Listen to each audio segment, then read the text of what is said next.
Hello everyone and welcome back to the Little Quilter. Today we're going to be working on the last 2 blocks of our Ruby Sampler quilt. I'm super excited to get these blocks done. I've got all of the fabric cut, so let's go ahead and jump into the first block and then we'll get the second block done after that. So if you like this video, don't forget to subscribe, comment, thumbs up, like, all the things, and let's get to it. So the first thing we're going to do is set out all of the pieces for this block. There's not that many pieces for this block, and it's a pretty simple one.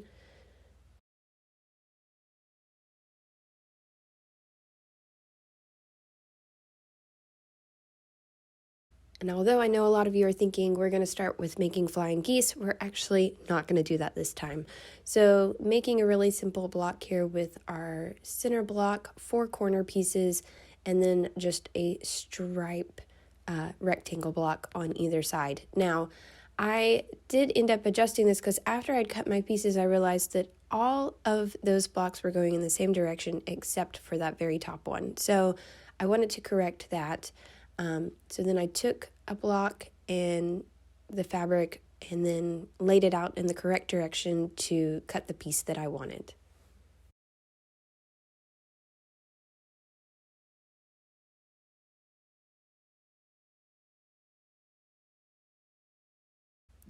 Wanted to make sure that I gave it a good press before, just so that it was nice and even whenever I was cutting it, as well as whenever I go to sew it into the block.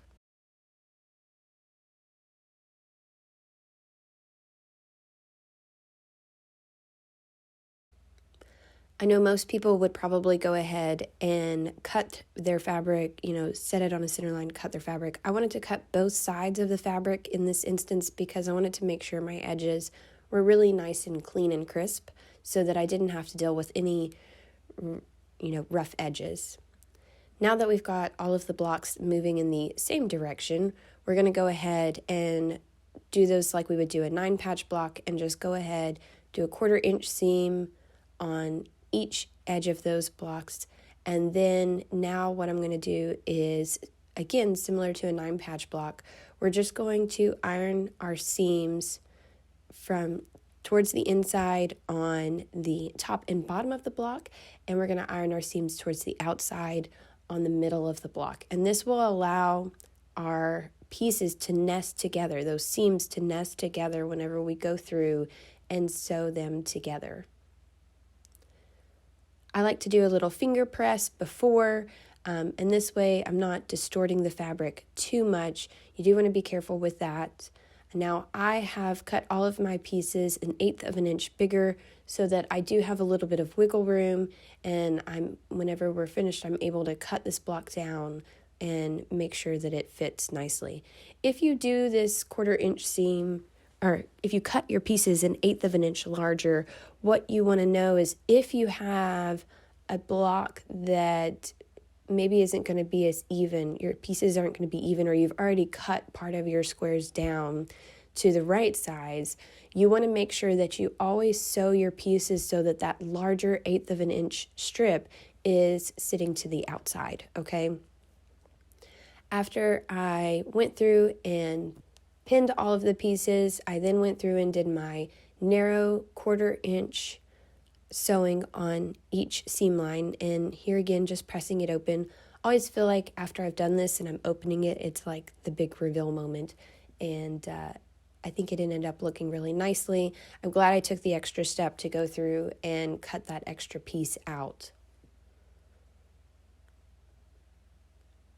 Once we get this ironed up, we're going to want to go ahead and get it trimmed down to the size that we need to, because again, if you haven't cut your blocks 1/8 of an inch bigger, you may not have as much to trim off.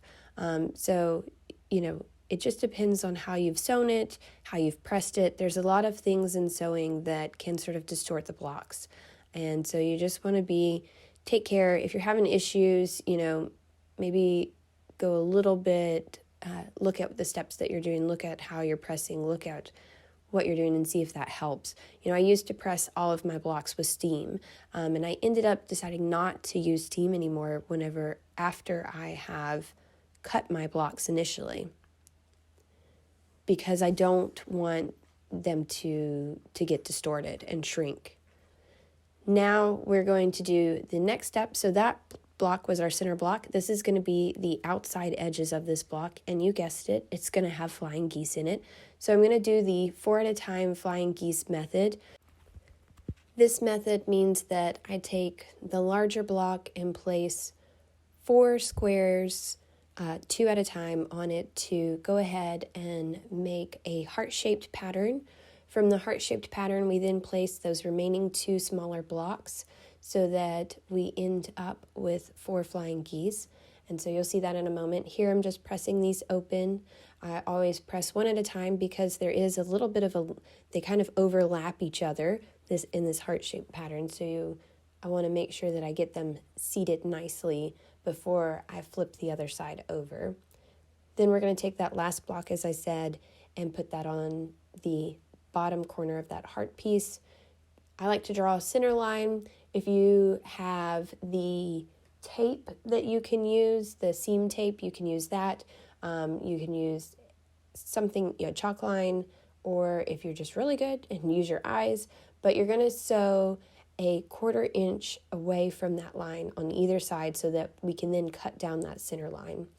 And that's where we're going to end up with our 4 flying geese here. And I'm just going to iron these open to show you guys. I like to leave my iron sitting on it for a moment so that I really get a nice seam and have that really sit down. You do want to be careful if you are letting your iron sit there for a minute. You want to make sure that you're not burning your fabric, obviously. And you want to take care whenever you are flipping those edges over, because you can, again, distort that fabric. And you don't want to do that if you're trying to have a really nice, clean block that's the right size. So after I've trimmed all of my blocks up, I've got my 4 flying geese blocks. We're going to set those aside for just a moment. Sorry about that. No, we're not. We're going to actually go on to the next step here, which is we're going to make the edges. And the edges are going to consist of 2 little white blocks and then 2 longer blocks. And these are going to make up the edges. The 2 smaller blocks are going to be on the sides, and then the longer blocks sitting on the top. And then we're going to iron these blocks open just as you would, again, a 9-patch quilt. So we want to iron them so our seams nest nicely.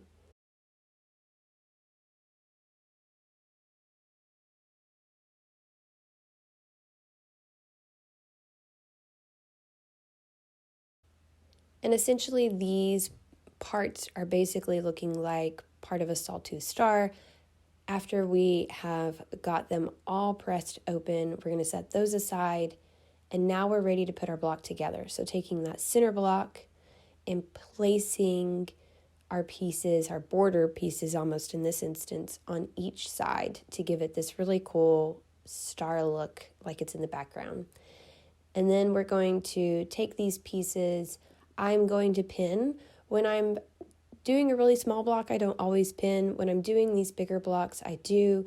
I also, the more pins that you use, the more you are going to decrease that distortion. So also, if your blocks are not exactly even, maybe you have one that's a little bit longer, but you aren't nesting it, you want to nest it appropriately. Adding a few more pins in there will help to sit that down so that you don't end up with any pleating if you're having that issue. Obviously, we all hope that we don't have those issues, but it happens. So I went ahead and did both sides. Once I pinned them, doing another 1/4 inch seam, and I like to do a narrow 1/4 inch seam. This really helps me to get my blocks nice and even. A finger press, and then we're going to press that with a dry iron. Again, I use a dry iron. I don't use any steam or spray after I have done my fabric after I've cut my fabric. Now, once I get finished with ironing this, I decided to go ahead and trim up those edges. So I have that 1/8 of an inch seam, and that's causing it to stick out just a little bit on either side. You could potentially leave that. I just didn't want to have any confusion whenever I was pinning my fabric I wanted to know exactly where I needed to pin it, exactly where my edges of my fabric were. And so trimming this off before I do that next part was just going to make it a lot easier for me. And I just used my centerpiece as a guide for that. Now I have a nice clean edge to go ahead and lay that over, pin on either side, and do a 1/4 inch seam down either side of it. And now we're ready to cut this block open for the big final reveal.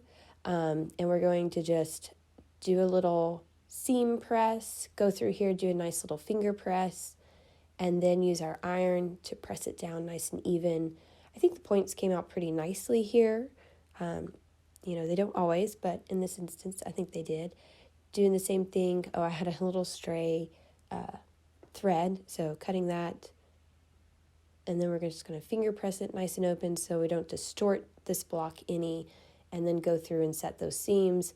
I always find seams that have flying geese in them are always a little bit bulkier, so I always try and hit those a little bit harder, make sure they're laying flat down so that when you go to quilt them, you're not dealing with a big bulky seam, as well as even whenever you go to square up your block, having those seams up sometimes I think messes with cutting it to a nice pretty level. And so you can see here I had a little bit of trouble again with those bulkier edges from where we had the flying geese, so I needed to use a little bit more pressure, but just went through and did that little cut there. And now we're going to do the final cut here, and we'll show you this block. Okay, everyone, so that is this block completed, and I think it turned out pretty well. Give you a look here. I have a little bit of concerns about my top edges once I squared it up. I may end up cutting those off whenever I do the final quilt, but we'll see. Otherwise, it's a pretty interesting looking block. I really like it. And now we're going to be ready to jump into the next one. So let's do it. Okay, for the last block of the Ruby Sampler quilt here, we're going to start out by placing all of the pieces of the block here, and there's a few of them. We are, as you might can tell by this fabric, not going to be doing any flying geese in this block, which is pretty exciting. We're going to start with making some half square triangles. The way that I'm going to do this is to mark a center line down each piece, and then we're going to sew a 1/4 inch on either side of that center line to make our half square triangles. If you have some of the washi seam tape, you can use that instead of having to mark all of your lines.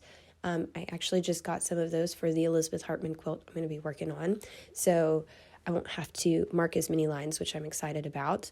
But in this instance, I did not have that, so after we've gone through, cut down the center line of each of those, we're going to press those open. Some people choose to press their seams open. Some people will press always to the dark side. In this instance, we're actually going to be pressing to the light side. And after we have got all of those pressed, we're going to go ahead and square them up. I like to use a large ruler that I have that basically squares up to a 12.5 inch block. Some people have lots of rulers and would use a smaller one, which probably makes it easier for cutting smaller blocks. But for me, I just don't have the space to hold all of those. So I have one large block that I use to square up, and then I don't have to keep up with as many rollers. And it also is not as expensive as buying a bunch of rollers. So after we have squared up all of these blocks, doing this very last one here, it looks like I'm going to make one of those like tree blocks with having all of those half square triangles there. But that's not what we're going to do. So we're going to take these here, and basically it's going to look kind of like a arrow block. So all of these are going to be facing each other we're going to take our red blocks, put that in the center, and that white block, and that is going to create the block. So I went and sewed each piece, separating it and doing it horizontally, which you'll be able to see here. Now, I did kind of mess up with this in that, as you guys know, I like to cut all of my pieces 1/8 of an inch larger. And when you do that, you're going to have a little bit of a gap. So because I already squared up my half square triangles, my other blocks are just a little bit bigger. If I had sewn these pieces so that that lip hung to the outside, I would not have had to square these up initially. But because I didn't and I had them on the inside, I had to go through and square them up so that whenever I go to pin my fabrics together, I'm not dealing with that lip there. On the red blocks, I didn't have to do that with them because I realized what I had done and sewed all of those edges to the outside. Okay, so what I've done here is gone through and sewn each of those horizontal blocks, and then I've taken those and sewn those together, so each strip together, making sure whenever I'm doing that you're lining that up appropriately. You want to be careful that you don't, make your block not look right. So now we've got all of those little blocks. We're going to go ahead and square them up, and this will get rid of that lip that I had from cutting that 1/8 of an inch bigger.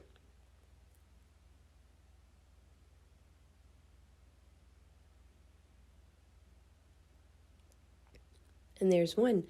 After I've done all 4 of those, this is actually how the pattern will look, because those are going to be little corner blocks, just like that. But I don't need them for the moment, so I'm going to set them aside. We're going to make the center outside units. So this is going to be kind of the border between those arrows, and basically just lining them up to do 2 little strips. And then after we have sewed that narrow 1/4 inch seam, we're just going to press it open, and we are going to press to the light side in this instance. Again, I feel like I press to the light side a lot in this block. Now, here's another thing. I had to really pay attention to this because this is not just cutting it into a square. We're trimming it up to the right size, but we have to make sure that those strips are even, or I wanted to make sure that the strips are even so that I get that they look nice whenever we sew those together. All right, now we're ready to go ahead and put this block together. So we've got our center block, our 4 corner pieces, and then each of the center strips.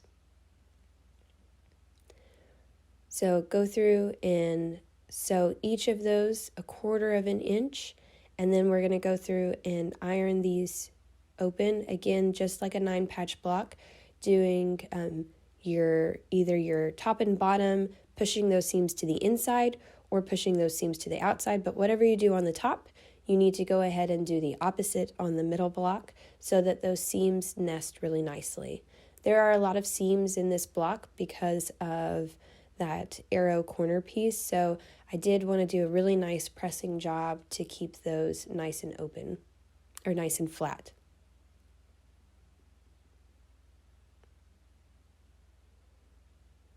Go ahead and press this last block, and you can see this block is starting to come together here.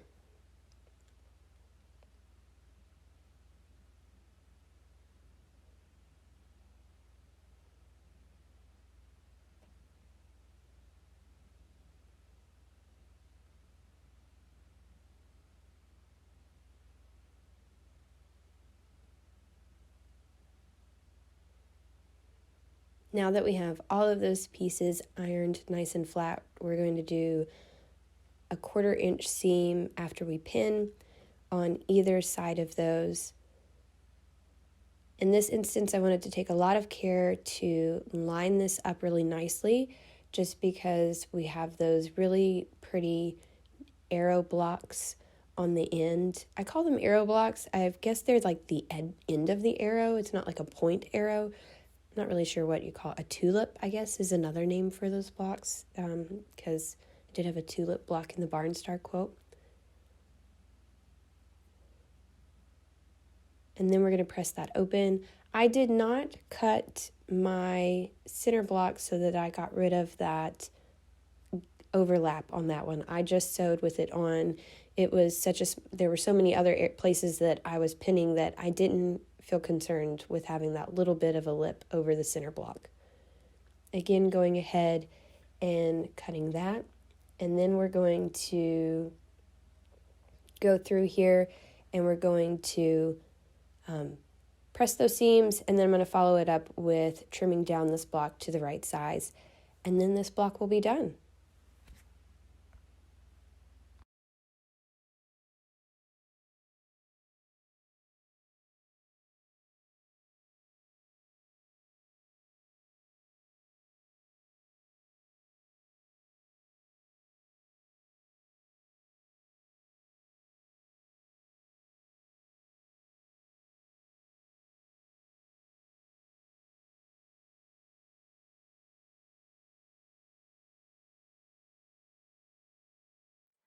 Okay, you guys, that is the final block of the Ruby Sampler quilt block completed. Not a very intricate one for the last one, kind of finished on a easy one there, but a neat one, having these little arrow points, which is just that square block here, and then the two half square triangles followed by this. You can make a lot of really interesting quilt blocks that have these little arrow points to them. So I think that's really cool. The other block here, just to show it to you again, was this one. And so those are the last two blocks of the Ruby Sampler quilt. So super exciting. Next one, we're going to be working on the borders. So hopefully you guys will enjoy that video as well. And as always, give me a thumbs up and a like. And if you have questions, leave those in the comments below. If you're interested in this quilt, then you could certainly check out Connecting Threads and Kristin Gassaway's blog on Connecting Threads, and go through all of the quilt blocks that she's done there. So I hope y'all have a wonderful day, and we'll see you next time. Thanks.